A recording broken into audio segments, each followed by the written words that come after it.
अध्याय 12 विश्लेषण। यहाँ पर आते पर दूसरा अनिश्चित परिणामवाचक जो विश्लेषण संज्ञा या सर्वनाम के अनिश्चित परिणाम मात्रा का नहीं अपितु निश्चित परिणाम का बोध कराते हैं, उन्हें अनिश्चित परिणामवाचक विश्लेषण कहते हैं। जैसे ढेर सारा आम, कुछ आलू, थोड़ी सी चीनी आदि उदाहरण। जैसे पहला, सब्जी वाले के कुछ टमाटर और ले आओ। दूसरा, दाल में ज़्यादा नमक पड़ गया है। सार्वजनिक विशेषण सार्वजनिक विशेषण के रूप में प्रयुक्त होने वाले सर्वनाम को सार्वनामिक विशेषण कहा जाता है। इसके दो उपभेद हैं। अमौलिक सर्वनाम विश्लेषण जो सर्वनाम बिना रूपांतरण के मौलिक रूप में संज्ञा के पहले कार उसकी विशेषता बताते हैं, उन्हें मौलिक सर्वनाम विश्लेषण कहते हैं। उदाहरण, पहला, यह घर श्याम का है। दूसरा, मेरी पुस्तक है। यह पुस्तक की विशेषता बता रहा है कि यह पुस्तक मेरी है, किसी दूसरे का नहीं। यह मौलिक सर्वनाम है, मगर यह विश्लेषण के रूप में प्रयुक्त हुए। अतः इस उदाहरण में यह मौखिक सर्वनामिक विशेषण होगा।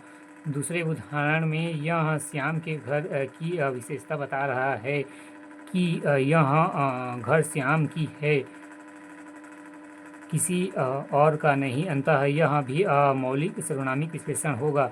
यौगिक सर्वनामिक विश्लेषण जो सर्वनाम रूपांतरण होकर संज्ञा शब्दों की विशेषता बताते हैं, उन्हें यौगिक सर्वनामिक विश्लेषण कहा जाता है। उदाहरण, कैसे आदमी हैं।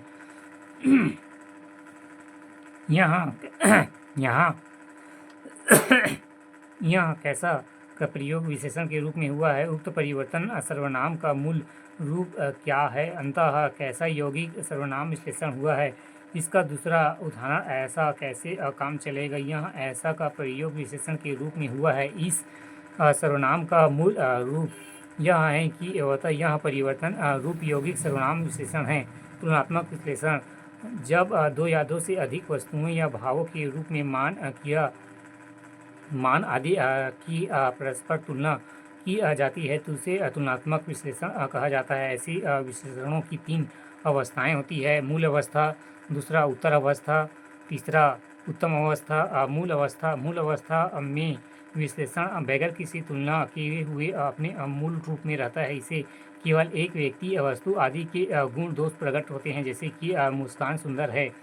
दूसरा उत्तर अवस्था, जब दो व्यक्तियों या वस्तुओं के बीच अधिकता या न्यूनतम की तुलना होती है, तब उसे विश्लेषण की उत्तर अवस्था कहते हैं। जैसे कि पहला, रंजीत सोहन की अपेक्षा मोटा है। दूसरा, राम सोहन से छोटा है। तीसरा उत्तम अवस्था, जब दो या दो से अधिक व्यक्तियों या वस्तुओं के बीच तुलना की जाती है और उनमें एक की श्रेष्ठता या निम्न पराजित की जाती है, तब उसे विश्लेषण की उत्तम अवस्था कहते हैं। जैसे पहला, इन 5 पुस्तकों में यह सर्वश्रेष्ठ है। दूसरा, कालिदास संस्कृत के सबसे महान नाट्यकार हुए। तुलनात्मक विश्लेषण, अंग्रेजी बनाम हिंदी। अंग्रेजी और हिंदी दोनों बहुरूपीय भाषा परिवार की समृद्ध भाषाएं हैं। व्याकरण के असमानताएं, परंतु हिंदी व्याकरण में विशेषणों की तुलना ढंग से नहीं होती जिस तरह अंग्रेजी में है। अंग्रेजी व्याकरण में डिग्री के अंतर्गत तुलना की 3 स्थितियां हैं, पॉजिटिव, कॉम्पिटिटिव एवं सुपरलेटिव। इसके शब्द रूप इस प्रकार है, पॉजिटिव, कॉम्पिटिटिव एवं सुपरलेटिव। बिग, बिगर एवं बिगेस्ट। गुड, बेटर एवं best. Large, larger, largest. Younger एवं इंग्लिस्ट।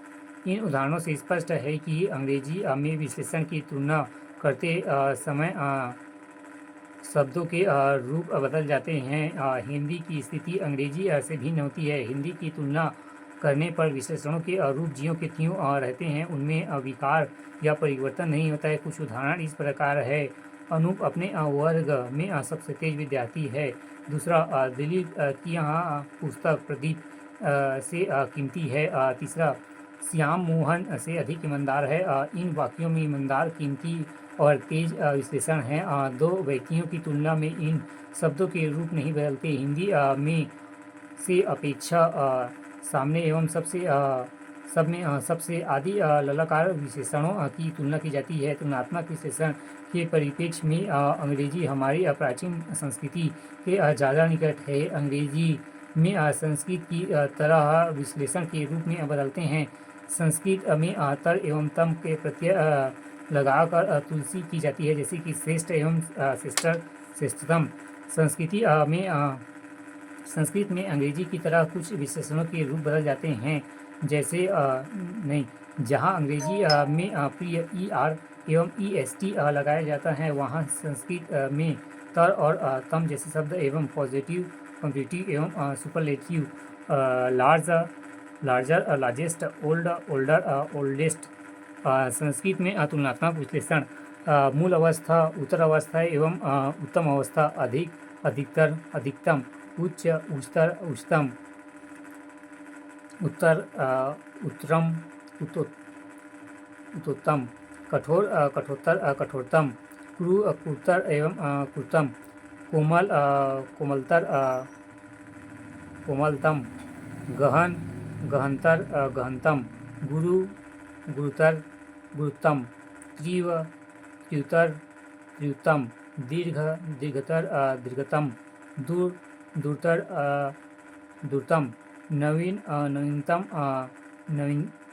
नवीनतर, नवीनतम, निकृष्ट, निकृष्टर, निकृष्टतम, निम्न, निम्नतर, निम्नतम, न्यूनतर एवं न्यूनतम, प्राचीन, प्राचीनतर, प्राचीनतम, प्रिय, प्रियतर, प्रियतम, बृहद, बृहत्तर, बृहत्तम, महत्तर, महत्तम, मृदु, मृदुतर, मृदुतम, योग्य, युगोत्तर, युगोत्तम, लघु, लघुत्तर, लघुत्तम, शीघ्र, शीघ्रतर, शीघ्रतम, समीप, समीपतर, समीपतम, सरल, सरलतर एवं सरलतम, सुंदर, सुंदरतर, सुंदरतम, श्रेष्ठ, श्रेष्ठ, श्रेष्ठतम।